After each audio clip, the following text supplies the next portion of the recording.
My name is Jessica, and I'm 26 years old. From the outside, my childhood looked picture perfect. We lived in a beautiful two-story home in an upscale suburban neighborhood. My father, Martin, was a successful executive at a major engineering firm. My mother, Linda, stayed home to keep everything spotless and organized. My younger brother, Jake, and I went to the best private school in town, wore the nicest clothes, and had everything money could buy. But what we didn't have was love. At least I didn't. When Jake was born, something shifted. My parents became obsessed with him, his smile, his first steps, his every little milestone. And as he grew older, their attention only intensified. By the time he turned 6 and started playing football, it was like I'd vanished from their world entirely. Dad proudly called him our future NFL star. He'd say it in grocery stores, at dinner parties, to the mailman, anyone who would listen. Meanwhile, I'd be sitting in the same room, clutching an award certificate or a glowing report card, hoping for even the smallest acknowledgement. It never came. While Jake got private coaches, expensive cleats, and endless praise, I quietly wore secondhand clothes and paid for my own school supplies with babysitting money. I didn't hate him. Jake was a good kid, maybe a little spoiled, but it wasn't his fault. He didn't ask to be the center of their universe. Still, it hurt. I learned early on that the best way to survive was to stay quiet, to blend into the background, and to build something of my own. So I did. I worked hard in school, studied late into the night, and earned a scholarship to study interior design at a prestigious college out of state. For the first time, I felt like I could breathe, no more being second place. No more living in the shadows. College gave me space to find myself. I met people who actually asked how I was doing. I created art. I designed beautiful spaces. I finally felt seen. But no matter how far I ran, the patterns from home found ways to follow me. The phone calls, when they came, were always about Jake. His football tournaments. His sprained ankle. His college recruiters. My parents only called me when it was convenient, or when they wanted to brag about Jake's latest game-winning touchdown. Even so, I kept moving forward. I didn't know it yet, but the day I met Jason, everything would change. It happened at a housewarming party for one of my interior design clients. I had just finished styling the space, a soft blend of minimalist whites and forest greens, and was watching guests admire the custom bookshelf I designed when someone bumped into me. A sharp gasp escaped my lips as a full glass of red wine splashed across the crisp, white rug beneath us. "Oh my God, I'm so sorry," the guy stammered, eyes wide, holding the empty glass like a crime scene weapon. I knelt quickly, dabbing the spill with a cloth, and tried not to laugh. "Well, at least it's not my couch." He chuckled, running a hand through his dark, slightly messy hair. "I'm Jason, by the way, and clearly a disaster at parties." We ended up talking the rest of the night.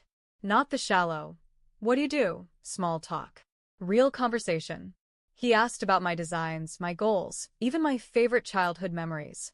It was disarming how genuinely he listened, as if I were the only person in the room. Within months, we were inseparable. By our 1-year anniversary, we'd moved in together. And for the first time in my life, I felt like I didn't have to fight for attention. With Jason, I didn't have to earn love. I was just loved. Freely, fully, quietly. Then came my 26th birthday. He took me out to a cozy rooftop restaurant. We shared dessert under the stars, talked about how far we'd come. Then, just as I was reaching for the last bite of cheesecake, he stood up, walked around the table, and dropped to one knee. My heart froze. "Jessica," he said softly, pulling a velvet box from his coat pocket, "I've loved you from the moment you told me that rug was hopeless. I want to build a home with you. Will you marry me?" Tears welled up in my eyes. "Yes," I whispered. That night, I lay in bed beside him, staring at the ring glinting on my finger and wondering how in the world I was going to tell my parents. Surprisingly, when I called them, they sounded thrilled. "Oh, Jessica, that's wonderful," Mom said with genuine excitement. "We can't wait to meet Jason. Bring him over this weekend." I was stunned. It felt like maybe they were ready to turn a new page. Maybe this wedding could be our bridge to something better. Jason and I drove to my parents' house that Saturday. For once, it wasn't about Jake. They welcomed Jason warmly, complimented his manners, asked questions. We sat around the dinner table, laughing about childhood stories.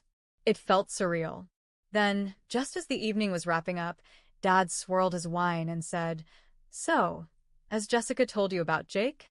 Our football star?" Jason smiled politely. "She's mentioned him." And just like that, the shift happened. My parents launched into a full-on TED Talk about Jake's future, his college prospects, NFL dreams, some sports agent they'd met. I sat there, silent, watching the spotlight drift away from me once again. Jason squeezed my hand under the table. Still, I tried not to let it dampen my spirit. Especially when, a few days later, Dad called and said something I never expected. "We've decided to contribute $75,000 toward your wedding. We want to do this for you." I was floored. They'd never invested in me like this. Not for school, not for graduation, not for anything. Mom got deeply involved, attending dress fittings, cake tastings, sending me color palettes at midnight. Dad reviewed vendor contracts like they were corporate takeovers. They treated my wedding like a high-stakes mission. And for the first time, I let myself believe. Maybe they did care. Maybe they were finally trying. But I should have known. That kind of love from them always came with strings. The first few months of wedding planning felt like a dream. Mom met me for coffee nearly every weekend to talk floral arrangements and menu options. She even teared up when I tried on my dress for the first time. Dad treated our seating chart like a tactical battle plan, sketching options, adjusting guest clusters like chess pieces. I allowed myself to believe this was real, that I wasn't just an afterthought anymore. But slowly, inevitably, Jake crept back in.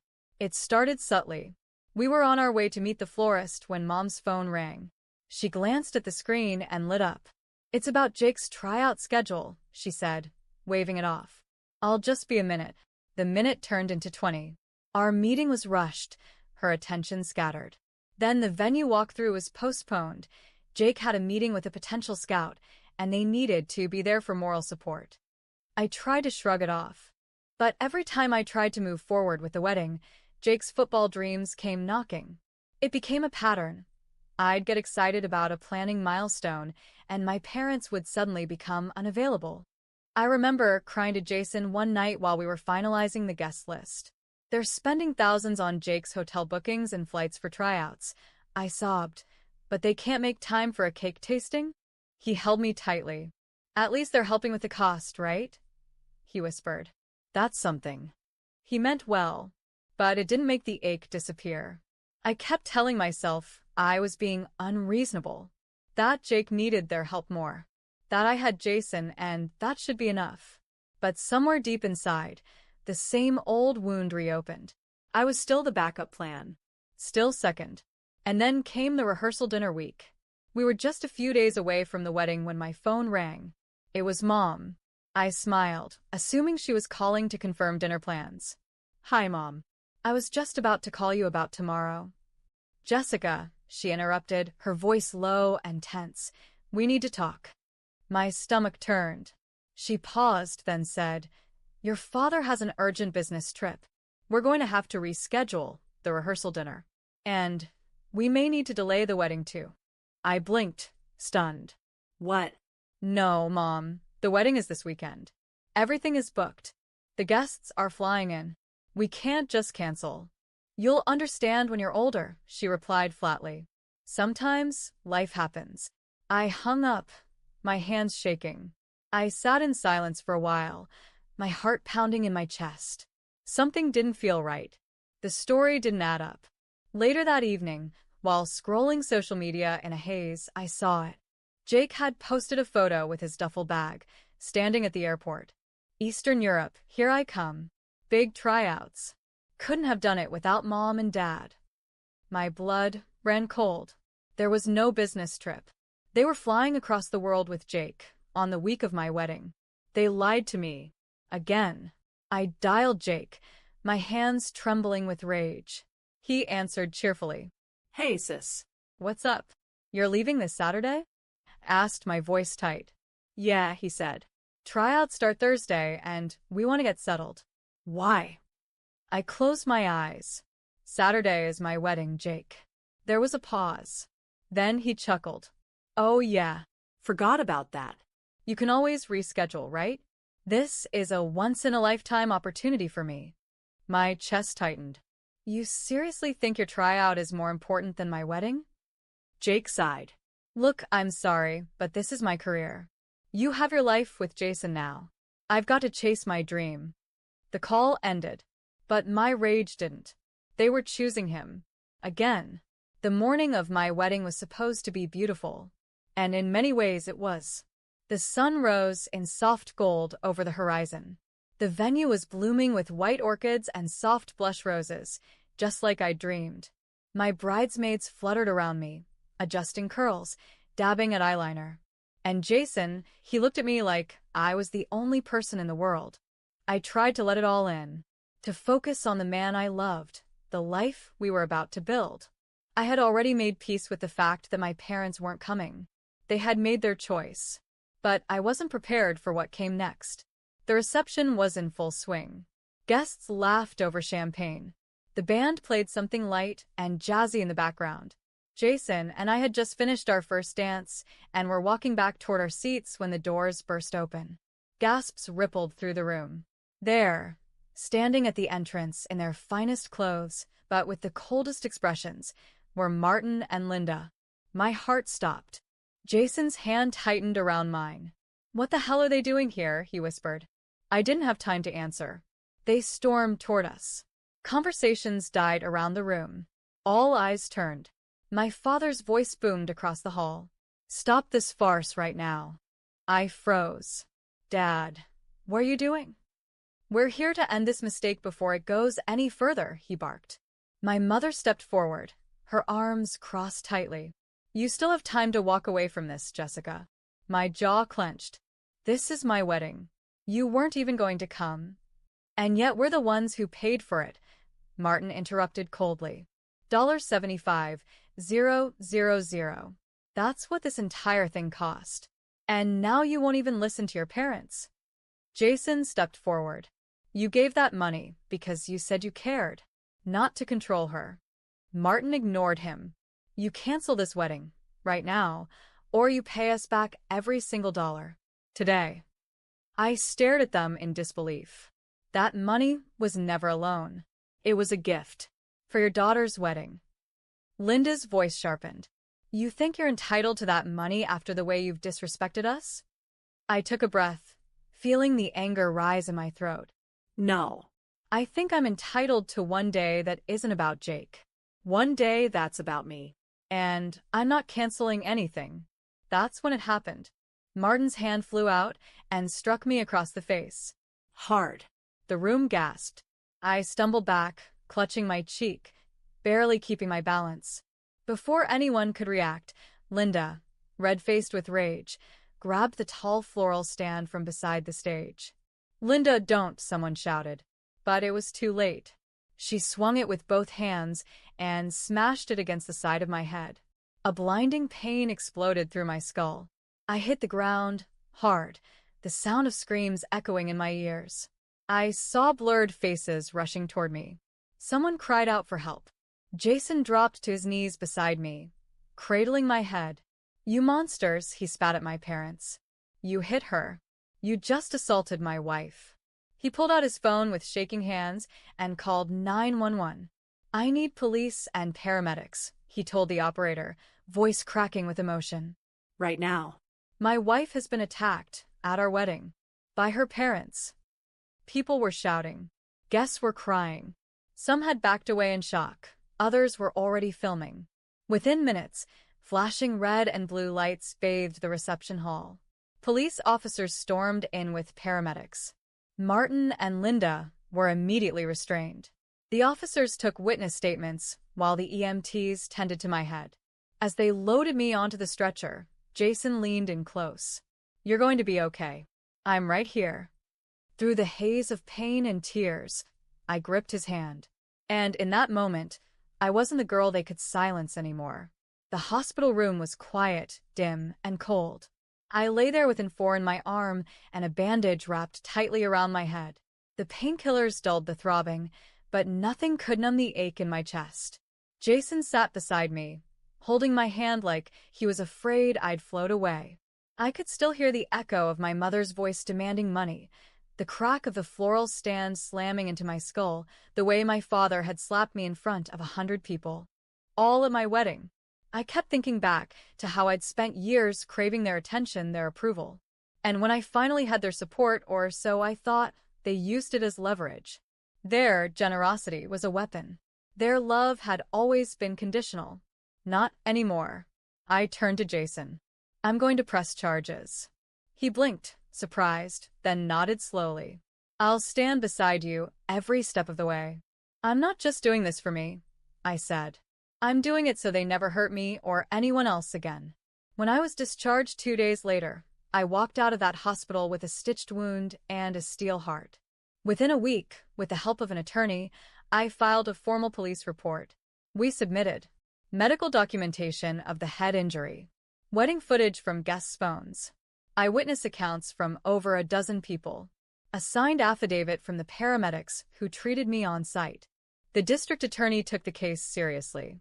My parents were charged with assault, attempted coercion, and use of financial leverage in an abusive manner. Because the incident occurred at a public event, with dozens of witnesses and physical evidence, the case moved swiftly. Their lawyer tried to argue that they were emotionally overwhelmed and trying to protect their daughter. But no jury bought it, not after the footage was played in court. The slap, the stand, the blood. And then came the final blow. Jake took the stand. My brother. Their golden boy. The one they had always protected, always preferred. He sat before the court and said, clearly and calmly, "My parents have never been able to love us equally. I see that now. I didn't want to, but they crossed a line that can't be undone." He looked over at them, at our mother, who was pale and trembling, and our father, who stared straight ahead like a stone. "I'm done protecting them. They don't deserve it." Gasps rippled across the courtroom. And just like that, they lost everything. The judge delivered the sentence. 5 years in state prison for Martin and Linda, with no parole for the first 2 years. A restraining order barring them from contacting me or Jason ever again. A ruling that their $75,000 gift was non-refundable, as it had been voluntarily given for the purpose of a wedding. I walked out of that courtroom with my head held high, not because I'd won, but because I had finally broken free. After the trial, everything felt still. There were no more angry voicemails. No sudden messages asking for favors. No passive-aggressive comments about Jake's next game. Just silence. And it was the most peaceful sound I'd ever known. Jason and I returned to our apartment, which now felt more like home than anywhere I had ever lived. The bruises on my skin faded slowly, but the weight that had lived in my chest for years, that constant pressure to prove myself, to be enough, was finally gone. We made a quiet decision together. We would repay the $75,000, not because we were legally obligated, but because we wanted zero ties to the people who had tried to destroy our wedding day. We took out a loan and transferred every cent. It was a sacrifice, but one that bought us complete freedom. Weeks turned into months. I threw myself back into work, designing beautiful spaces for clients who appreciated my talent. Jason's career was also thriving, and our love, stronger than ever. We traveled, took walks without checking our phones for dramatic texts, and laughed over little things, like how our wedding reception ended up on local news for all the wrong reasons. We joked about someday renewing our vows with no uninvited guests and definitely no floral stands. And then, one crisp fall afternoon, everything changed again. I was organizing samples in my studio when I felt dizzy and had to sit down. A test later that evening confirmed what I already suspected. I was pregnant. When I told Jason, he laughed, cried, and hugged me for so long I thought he might never let go. We stood in the nursery months later, soft creams and gentle blues, a mobile spinning slowly above the crib, and I realized something profound. I had broken the cycle. I wasn't going to be the kind of parent who made her child fight for love. I wasn't going to pour everything into one child and forget the other. I was going to create a home filled with kindness, with patience, with balance. I would teach my child that their voice matters. That love isn't earned, it's given freely. That respect doesn't come from fear, but from being truly seen. One evening, Jason and I stood together, arms around each other, looking at the ultrasound photo taped to the fridge. "This," I whispered, "is the family I always dreamed of." And I meant it, not because it was perfect, but because it was mine. Built not from money or appearances, but from truth, love, and the courage to finally choose myself. Months passed, and life flowed in its beautiful rhythm. Inside me, a new life was growing, one that was free of fear, full of love, and entirely our own. Jason would hold my hand during every ultrasound. He stayed up late reading baby books, putting together the crib himself, and every day he reassured me that our child would be born into a world where he would never be overlooked. Then, the day came. The hospital room was filled with bright light. Waves of pain coursed through my body, but my heart was at peace. Jason was with me, breathing in sync with mine, holding my hand tightly. And then, the sound of a cry filled the room.